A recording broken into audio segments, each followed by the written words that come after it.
Blazing at 921, that's John Dawson. The song is called Focus on You. That's independent music right here from the 757. If you're an independent artist, send us your music, WNSBradio@gmail.com.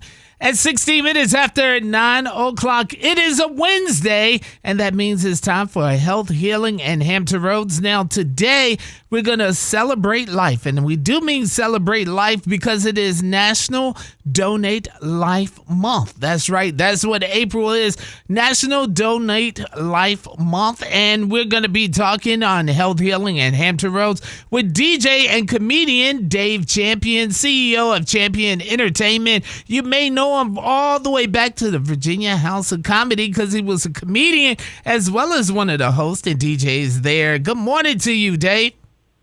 Good morning, and good morning, 757. There you go. Glad to have you, man.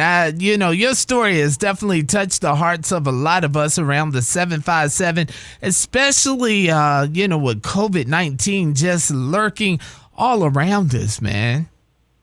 Yeah, I know, man. A lot of people don't take it serious, man. And if they saw what I was going through and realized what other families are going through, they would take it more seriously. And I'm glad. I started my situation back in February, man. I went to the hospital for a little while. They wasn't really testing for COVID then. But back then, man, I had it, and then they found out through antibodies. So the whole year I'm going to the hospital, they saying it's pneumonia. You got pneumonia, sending me home. But the whole time I'm out here DJing, taking pictures, man, doing shows. And I got one of my lungs wasn't even really working. Wow. They was doing X-rays. It was terrible. They were just saying it was congestion in my lungs, and so they just giving me all this medicine that wasn't working. Oh wow! So by the time December came, I was out for it. I was in the hospital the whole time. Couldn't breathe regular air. I was on oxygen the whole time. Oh, it was terrible. Hey, man, so what made you really say, I need to find something different, something that will, actually just, that made the breakthrough so that they knew that you had COVID? I had to get them to test me for the antibody because every time they test me for COVID, it came up negative. And I was testing because I had symptoms. I'm coughing all the time. I'm doing it because it already damaged my lungs. So that increased whatever I had going on. It just made it so much worse. And by the time December came out, I was just in the hospital, couldn't do anything on my own. I couldn't bathe myself, couldn't do anything. Wow. They basically gave me on life support 2 days to live. And the next day, I was put on the transplant list. The lungs came. Hold on. Time out real quick. You said they put you down for 2 days to live. Yep. Oh, now I'm talking about what a blessing it is because you're still here. You're still here with us, and you got on that transplant list. Now, let's talk about real quick what you were feeling as you were going through it, because you're definitely going to be healing somebody in Hampton Roads that may be going through some stuff right now. Oh, it was bad for me, man. They put me on this ECMO machine, which put a tube through my neck to my heart, and that was basically keeping me alive. My lungs was inoperable, but I needed so much air that I couldn't. It wasn't enough to keep me alive. So by that time, man, when it came, I don't know my donor yet. I haven't met my donor. I haven't reached out to him yet. It's still hard to accept. You know what I'm saying? But I was out of hospital 5 days later. 5 days later, I got up and walked the next day. I ate me a whole barbecue sandwich in like 2 hours after as soon as I came to, I like, give me a barbecue sandwich. That's what I need. Now you weren't supposed to be doing that. Man, I was ready because I had been down and out for so long. I understand. I definitely understand that. Now, when you're going through things like that, it makes you look at life totally different.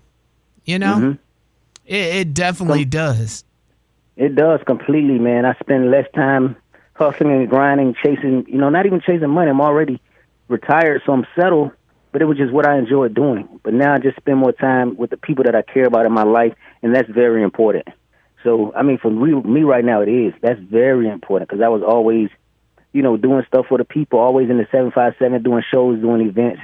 I'm going to still do it. I'm going to get back into it once I heal more. I got another surgery Friday, but when I get back into it, I'm going to still do stuff for the 757, but it's more personal time with me, with God, with my family. It really changes you, man, when you have that type of life experience.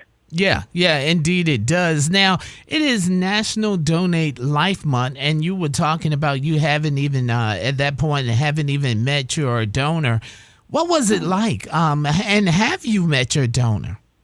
Oh, the donor's family, because I had a double lung transplant. So, Oh yeah. yeah, I Okay. don't look. I'm not ready to meet the donor yet. I don't want to meet the donor yet. The fact, Okay, the donor's family, all right? yeah, Because you did have the double, yeah. and well, tell us about that time of meeting the donor's family and what it was like. I think I probably reach out maybe the end of the year because it's emotional. You know what I'm saying? I don't know if they're going to invite me over for dinner. I don't know what'll happen, but situations they want you to be a part of their life so the person can be a part of it too. There's some situations. And, I don't know how I feel about it. I just want to get through and be healthy first. And then I can come to them and tell them thank you and do what I can to kind of let them know that whoever the person was, that they did a great deed. That is totally it, and we have to make sure that we're staying aware. COVID-19 is real, and it is out there and is affecting a lot of us, especially as African Americans in the community where we have other ailments that are going on. And your story is one of victory, one that we have went through, and you have come out. Now, have you had any other issues associated with it? A little, not really, but I have to take medicine the rest of my life. I take 20 pills in the morning Hold and on. 17 at night. 20 pills in the morning and 17 at night. That's a lot. Prograf. I take a lot of anti-rejection pills, a lot of vitamin pills until your body gets accepts the organs, because that's a major organ for the body to take on. So I take a lot of anti-rejection pills. Mm-hmm. It's very expensive. Yeah. That's pretty much it the rest of my life, man. Just pills and water, watching my diet, and just getting back healthy, exercising, and just doing things completely different. Now you're talking about watching your diet, and you're talking about having that barbecue sandwich. See there? I know. We got to hold each other. We got to hold each other accountable now. Exactly. That was one splurge. But I just have to stay away from a lot of sugar, man, because a lot of sugar stuff is, diabetes is. I don't have diabetes, but the medicine that I take brings my diabetes up. Sometimes it gets, when I'm not checking or monitoring it correctly, you can get up to like 600, 700. That's gonna be your levels, and and that's bad. You can go into a coma or anything with the levels that high. So yeah. So what words would you have to someone listening to the radio right now and they're having problems, medical problems, regardless of what it is? What would be your words of advice, since you have been through a lot and you have victory on your side right now? My advice is this, man. A lot of people don't go to the hospital because they're afraid, because the finances or what they may find out. Please go, because any little thing, man, a cough, anything like that can be major. So if you have time out, man, just, kind of work on your insurance and go to the doctor and see what's wrong with you. Change your diet.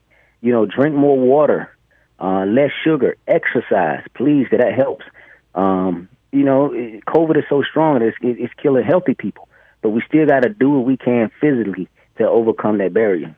I know in just, a few hours ago, the CDC has made some, recommendation changes, and we're going to be sharing those later on. But look, Dave, I know I've taken up a lot of your time. I just got to say thank you so much for just sharing victory all over the airways of Hampton Roads, because that's what we're talking about. When you're talking about health and healing and Hampton Roads, you're definitely healing Hampton Roads, because you've been in Hampton Roads, such a strong figure in the Hampton Roads community, and you're starting to just heal and even healing everybody else with your story. So keep telling your story. I appreciate it, man. Thank y'all so much. And look out I'll be on poolside cooking too as well. We're doing a show for that. We're doing healthy meals. It's going to be comedy, music, everything, man. We're coming back sparking. When I come back, I'm going to try to come back sparking, because God has me here for a reason, and I'm going to try to fulfill what he has me here for. That's it. That's great words. It's health healing and Hampton Roads.